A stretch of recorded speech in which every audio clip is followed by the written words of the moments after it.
Welcome in, everybody, back to the program. My name is Paul Intro Rothrock, as always, your host of the PNR show, and thank you for bearing with me. We are officially back. Sorry for not uploading last week. It was a busy week. I'm in college. What can I say? Hey, but we've got episode 4, week 12 reactions. Man, it was a great week of college football. Before we dive into that, hey, if you're not already, please subscribe to the YouTube channel as well as click that follow button on the Spotify and share this with your friends and your family. That'd be greatly appreciated. And if you are listening to this, again, I appreciate it, truly. But let's get into it. Week 12 of college football. Well, firstly, hey, every single time I turn on that TV, I'm reminded of how good this sport is. Truly, every single time. I turn on the TV and I'm thinking, okay, this isn't going to be a great slate, but it is every time. I don't think we've had a bad week of college football yet. And if you aren't an avid watcher of college football, I would really recommend it. Truly. I mean, it is the greatest sport on planet Earth. Argue with a wall. Don't care. It is. Point blank, period. But let's get into it. Let's start in College Station. What a stunner this one was. Texas A&M 31, South Carolina 30. The largest comeback in Texas A&M school history. The largest comeback in 20 years in the SEC. That's 1/5 of a century. 20 years we haven't had a comeback as big as that in the SEC. Unbelievable. This was one of the games where you put it on the corner of your TV when you have 4 games going and you're just keeping an eye on it thinking maybe something happens. Well, something happened. And then it goes to the full screen because South Carolina was up 30-3 at halftime. To start the game, this one was tied 3-3, and then Lenore Sellers throws a 57-yard bomb, and then Marcel Reed fumbles on his own 15, and we're like, what is happening? At this point, South Carolina up 17-3. This just was not supposed to happen, and it just continued to snowball.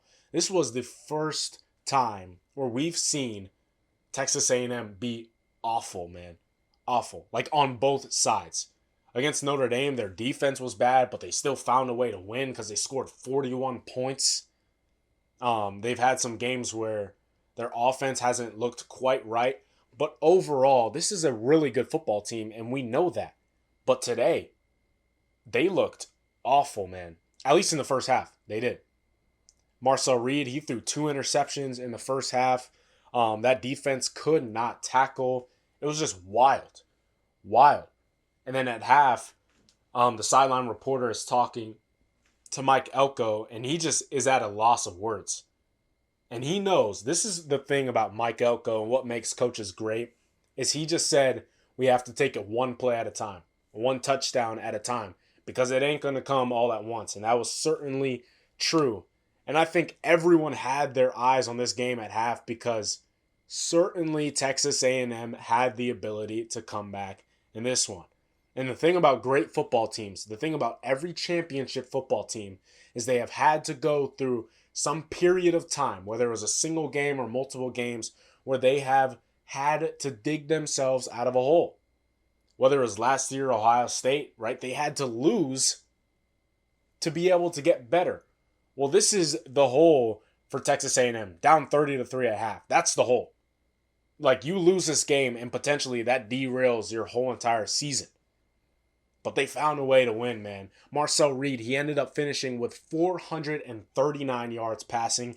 That is a career high. They get it started in the second half with an Isaiah Williams touchdown. That was his first reception of the year for a touchdown. And then they score again, and they start getting stops, and then the defense starts getting sacks.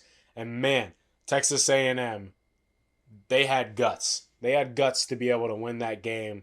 And honestly, I think it says more about them in a positive light than it does in a negative light. There's 2 ways to look at this game. You can say, well, man, Texas A&M looked horrible in that first half and they're not a good football team and whatever, and they should drop in the rankings. Or you can say it is really tough to come back down 30-3 in the SEC. I don't care if you're at home. I don't care if it's South Carolina.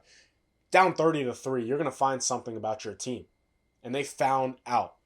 Mike Elko, Marcel Reed, these guys, they'll be fine.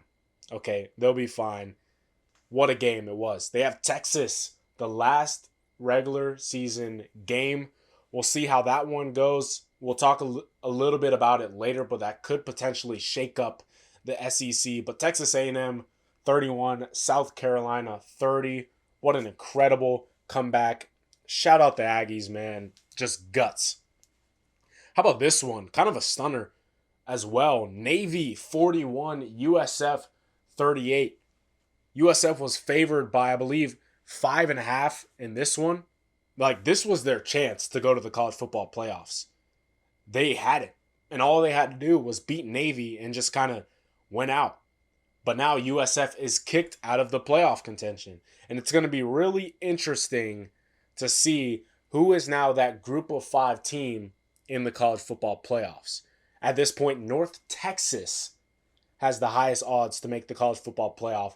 They're also in the American. So really, it's the winner of the American Conference Championship. And the question is, who is going to get that? North Texas beat Navy earlier in the year, 31-17. Navy beat USF. So there's all different types of scenarios how this could play out.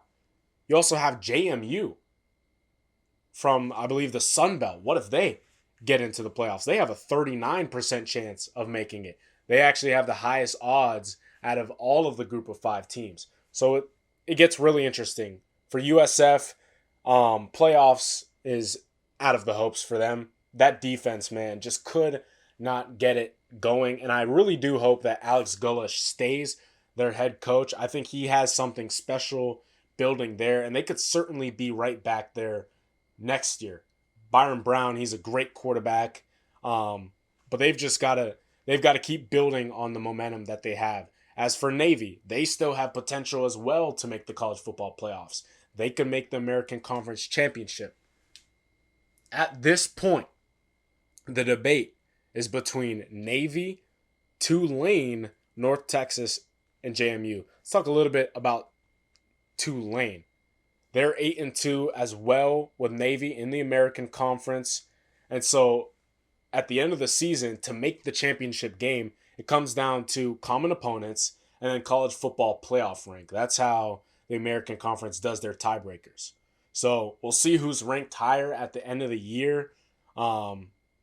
They've got some pretty easy games. So it's really interesting to see who will make the playoffs out of those teams. We thought it'd be USF easily. They've been the team all year long. I thought it'd be North Texas, but then they lost to Memphis, but now they're back in it. This is what I'm talking about when I say college football, man. It's just good TV. It's just good TV. It's just entertainment. Who is going to make the playoffs? We don't know. JMU, I think they're really interesting. Their only loss, by the way, is to Louisville. But to end the season, they play Washington State, and then they go to Coastal Carolina. Those are not easy games. And so if it comes down to an 11-1 or 12-1 JMU, or like a 11-2 Navy or North Texas, who do you put in there? That's the question. It's going to be really interesting. So we'll see. How about Notre Dame and Pitt? If you didn't think Notre Dame was good, well, now they are. I don't care. You can talk about those first 2 games of the season. This team is electric, man. CJ Carr, he's a good quarterback. Don't look now, but he is good, man. He played like not a great game today. He had 2 interceptions. But Jeremiah Love, 147 yards and a touchdown. I think that clinched the playoffs for Notre Dame. I mean, they were just dominant in this game. This was their toughest test yet, going to Acrisure Stadium. College game day is there, all the hype. But when you see Marcus Freeman walking into the stadium, has his suit on, his shades on, you just knew, man. You just knew. Jeremiah Love, by the way, like, he is one of the best running backs I have ever seen. I think he's better than Ashton Genty was last year. Make no mistake, Love could still win the Heisman. Like, this race is wide open. Obviously, you have Fernando Mendoza at 1, but Ty Simpson, he didn't have a great game. We'll talk about that later. Marcel Reed, maybe. Julian Sain doesn't quite have the numbers that these other guys have. Like Gunnar Stockton can win it. Don't be surprised if Jeremiah Love gets an invite to New York and wins it. We'll see. We'll see. As for Pitt, Pat Narduzzi, what are you doing? What are you doing? If you don't know, earlier this week, he made a comment saying that they could lose 100-0 and it wouldn't matter, obviously because Notre Dame's not in the ACC. But like you don't put that in the head of your players. You don't do that. Like head coaches don't do that.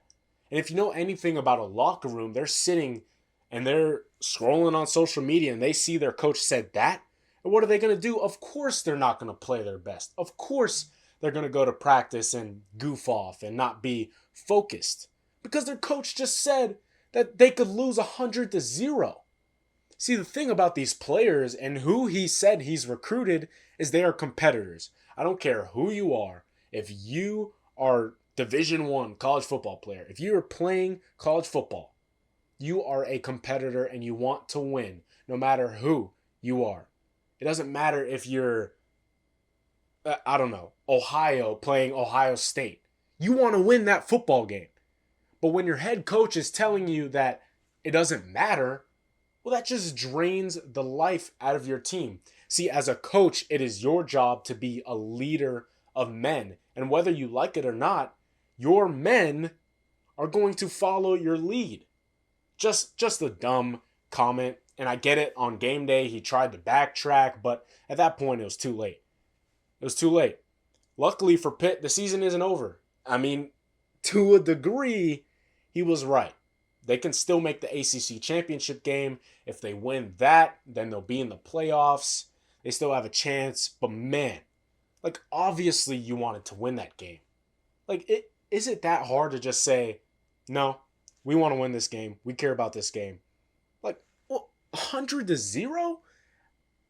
Well, hey, they found out. I mean, 37-15 was the score, so wasn't exactly close. Pitt has Georgia Tech and Miami to finish out the season. I doubt they win both of those games. Georgia Tech looks really good. And following that comment and that loss, I don't think Pitt has the momentum. Their freshman quarterback, he struggled in this one. They just don't have a whole lot going for them. Desmond Reed, he's a great player, great running back, but you can't put it all on him. You just can't. And so we'll see. They're tied with Virginia and Georgia Tech in a tiebreaker to make the ACC championship game. So we'll see who gets into that one. Obviously, it comes down to Georgia Tech and Pitt playing each other. Georgia Tech plays Georgia at the end of the season. That one is an SEC versus ACC, so it won't matter. Comes down to Pitt and Georgia Tech. We'll see. All right, let's go to the Big Ten. Iowa was up 14-0 at half on USC, and the Trojans end up winning it 26-21. This one was cold. It was rainy, like a rainstorm in California. It was weird. It was like Kirk Ferentz turned on the weather for this game. Like that, you think about an Iowa football game, that was it. And they were up. And so for the Trojans to be able to find a way to win, impressive. This is exactly what Lincoln Riley and his team and Jada Mayava needed. They had to find ways to win. You think about them last year when they lost so many one-possession football games. Well, now they go back this year and they start to improve, and they only have 2 losses on the season, and they're winning those one-possession games. That takes guts, and that's the next step that USC and the fans needed them to take. Iowa, they were up 14-0, and then they trade touchdowns, and then it's 21-10 at half. And so all Iowa has to do is just take care of USC. But then Makai Lemon, man. You want to talk about an elite receiver, Makai Lemon. I know I said earlier that I think Jeremiah Smith will win the Biletnikoff. Would not be surprised if it's Makai Lemon because he is so good. 10 receptions, 153 yards, and a touchdown. And this one, he just started exploding. And that's really when Jada Mayava and the USC offense started to get going. What I think's interesting about this year's USC team is they are finally able to run the football. like finally with Wayman Jordan and guys like that, like you think about the good Oklahoma football teams with Lincoln Riley. Well, obviously the first thought is Kyler Murray and Baker Mayfield, but you forget about those elite running games that they had. And well, that's what they're starting to get back to. And I think that is where USC and Lincoln Riley can become national contenders. USC, they're a good football team. That defense, I think, really underrated. And they have one of the best offenses in the country. When they are on, they are on Makai Lemon and then like other guys on the outside. It's hard to stop. It is hard to stop. USC has put themselves in a chance now where they can play Oregon next week for a chance to go to the college football playoffs. It's going to be tough. I mean, that Autzen Stadium, obviously they lost earlier this year, but that was to Indiana. I think Indiana is far better than USC. It's going to be tough. But the Trojans have put themselves in an opportunity to go to the college football playoffs. As for Iowa, not much to say. Their fourth loss on the season. They've got to start winning games like those, man. Like, when are they going to take the next step? Think about it. When is the last time we've seen an Iowa team just put together a full season? They just always are the same and the same. And it's honestly frustrating because, like, they eventually have to start winning. I think college football is better when Iowa is good. And they're good, make no mistake. But they've got to get better. They've got to be able to finish out these games. And it's kind of been the same thing from them for decades, where they run the football, they play defense, they do special teams, and then they lose like 4 games in the season, and it's whatever. You know, great environment. Like, they have the resources to do it. Absolutely. But they just don't. Regardless, it's been a good season for Iowa.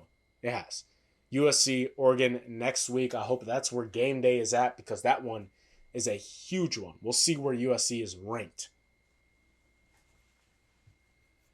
How about this one in Tuscaloosa? A stunner. Oklahoma 23, Alabama 21. And for the second year in a row, the Sooners have the Tide's number. Alabama, by the way, doubled the yards on offense that Oklahoma had and still lost the game. It was just an unbelievable one. And Brent Venables has done such a good job of calling the defense for Oklahoma. He was asked earlier in the year why he made that change, and he said, simply put, because I'm good at it. And heck, I'd say you're great at it, Brent. You are an elite defensive coach. He's just so good. They create turnovers. They get after the quarterback. That, like, Ty Simpson did not look good in this game. And the reason for that is the Oklahoma defense. Just crazy. Alabama was up 3-0 early in this game, and then Eli Bowers has an 87-yard pick six.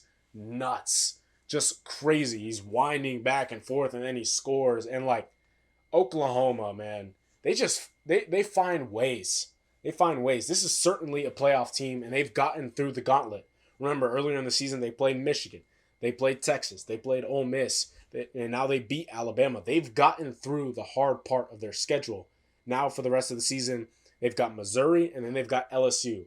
Make no mistake, those are still tough games, but absolutely Oklahoma will be favored in those ones. Missouri has an injured quarterback, and then LSU just isn't good and also has an injured quarterback. So Oklahoma, they've played their way into the playoffs. Just an impressive win for them.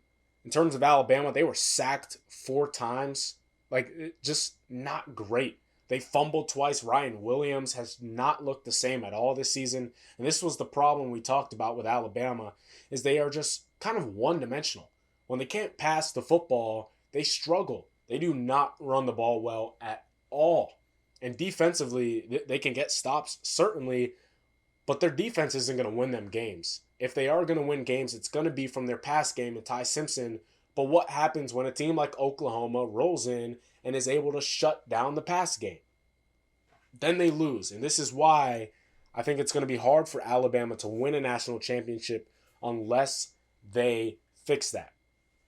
Make no mistake, this is still a good Alabama football team. Like, make no mistake. They are really good. And they'll probably be in the playoffs. They finish out the season a cupcake, and then they play Auburn on the road. That one will be interesting, but they should win it, and then they'll be comfortably in the playoffs. But what a game this was. John Mateer, he didn't even look great in this one, but he didn't have to be. And this is what we talked about earlier with Oklahoma in the season, where John Mateer kind of had to be Superman, and if he wasn't, well, they lost. And now they've shifted. They've shifted, and that's what great teams do. John Mateer no longer has to be this Heisman level guy. He can just play football, not turn the ball over, and that defense will get it done. We'll see what they do in the playoffs. But Oklahoma, man, they are a really good football team.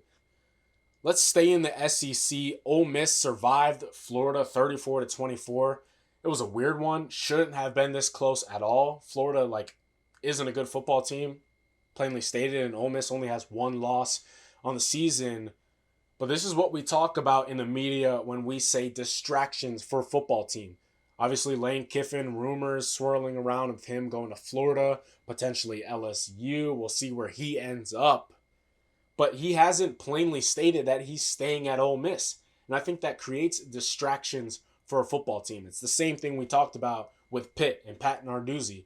As a coach, when you are a leader of men, it is your job in that locker room to not create any distractions and be detail-oriented, focused on the game. And the team just didn't look focused at all. There was this one throw where Trinidad Chambliss just throws it into the dirt on a screen pass that should have been an easy walk-in touchdown. And it's things like that where it's like, how good can this football team be if they're not focused? And so I think Lane Kiffin, he's got to do a better job of keeping his team focused. But hey, they won the Lane Kiffin Bowl. They can get that one in the rear view mirror, and then move on. They should easily be into the playoffs. Ole Miss survives. We'll see what they do. Now, all right, let's keep it going with the biggest game of the night. The Dawgs dominate the Longhorns 35-10. What a game this one was. Kirby Smart, slow clap. Slow clap for Kirby Smart. I mean, just incredible. Dude, the guts that it takes to go for it on fourth down on his own 35, and then he kicks an onside kick. Oh, yeah, he went for it again on fourth down. Just incredible. Kirby Smart is the greatest coach we have in college football, and he continues to show it. He just outcoached Steve Sarkisian. Clearly. And it's crazy to think about that they both came from the same coaching tree under Nick Saban. Just shows you how much more of a GOAT Saban is. But anyways, Gunnar Stockton in this one was incredible. 82% passing, 5 total touchdowns, 4 of them passing, 1 running. He just puts the team on his back offensively. A lot like Stetson Bennett a couple years ago. I mean, where does Kirby Smart keep finding these guys at? Seriously. Who knew who Gunnar Stockton was? I didn't. And then he just comes out of nowhere and he's just good. He's just a dog. You talk about a dog, well, he's a dog.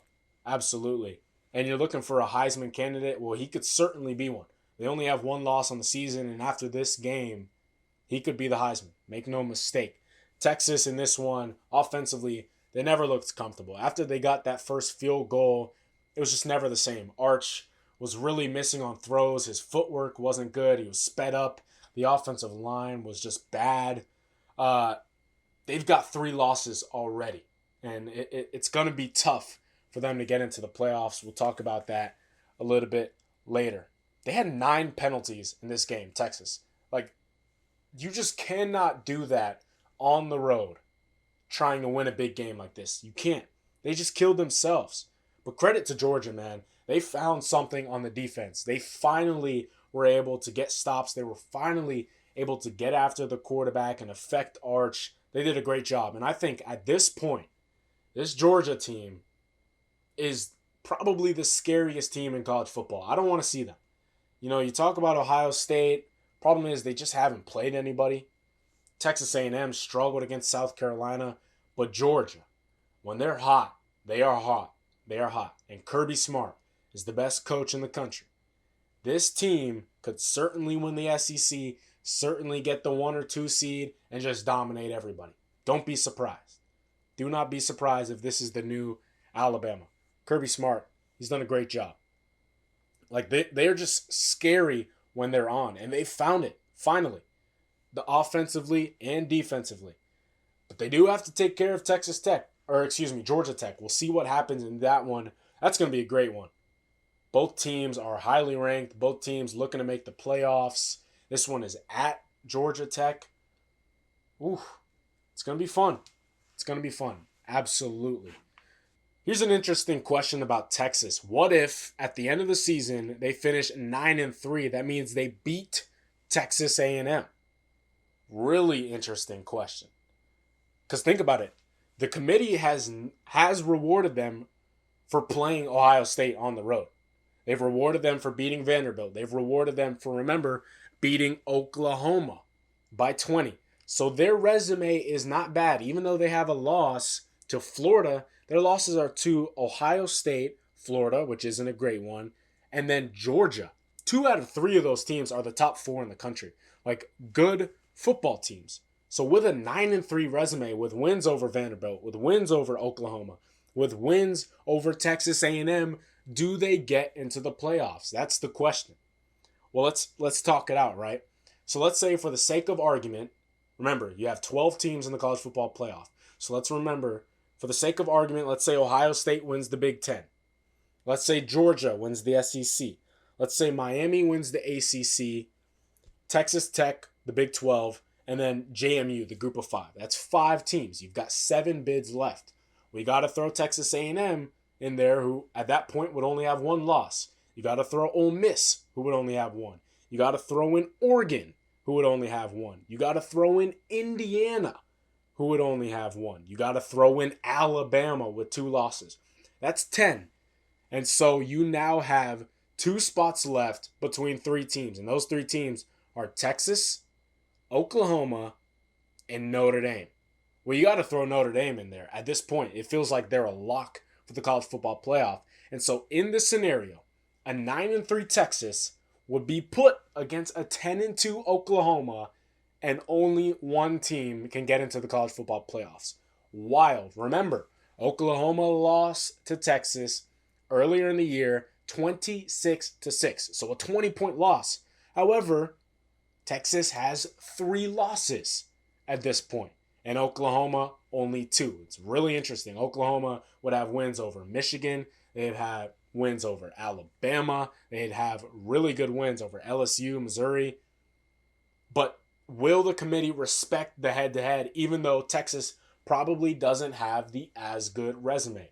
Really interesting. Really interesting. Personally, I'd have to put Oklahoma in there, even though they lost to Texas. I get it.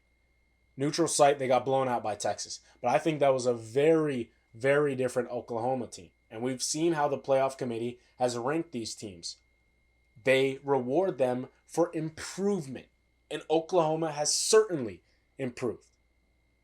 Now, you could make the argument that Texas would have the momentum coming from beating Texas A&M. It gets weird. Do you potentially leave Notre Dame out? Do you put Texas and Oklahoma in there? Potentially.